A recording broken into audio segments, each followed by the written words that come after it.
On parle des bassines?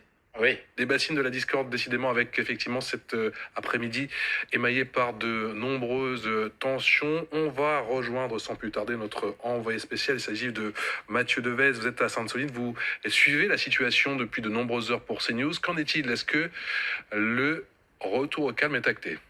effectivement, retour au calme. Les manifestants ont quitté la zone proche du chantier de la bassine, où des camions de gendarmes, en revanche, sont toujours présents. Ces gendarmes forment une espèce de muraille de sécurité. 5000 manifestants, on le rappelle, étaient présents aujourd'hui pour 1600 gendarmes mobiles, avec notamment des hélicoptères pour bien quadriller la zone. Une zone étendue avec de vastes champs, ce qui a rendu le travail des autorités forcément compliqué. Tous les manifestants, désormais, sont en train de rejoindre le campement à Sainte-Soline, campement situé à 2 km du chantier de la bassine. Les gendarmes, eux, sont en train de ratisser la zone à la recherche de débris dangereux, éventuellement laissés dans les champs. Cette manifestation, elle a débuté ce matin aux alentours de 10h. Une manifestation, je le rappelle, interdite par la préfecture.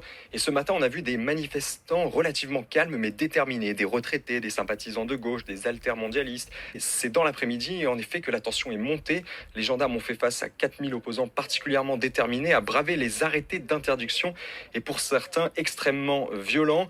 Ce qui s'est passé en début d'après-midi, les organisateurs avaient lancé une opération 1, 2, 3 bassines. 3 cortèges se sont formés et leur objectif, notamment, je vous le disais, avec ces vastes étendues de champs, c'était de disperser les forces de l'ordre pour mieux arriver sur le chantier de la bassine. Et malgré les sommations, certains d'entre eux sont volontairement venus au contact des gendarmes avec la volonté de blesser. On a notamment vu des tirs de mortier et divers projectiles, ceux que les gendarmes sont en train de recueillir sur place. Et selon la préfecture, vous l'avez dit en titre, le bilan est pour l'instant de 7 gendarmes blessés et 3 manifestants. 4 personnes ont été interpellées.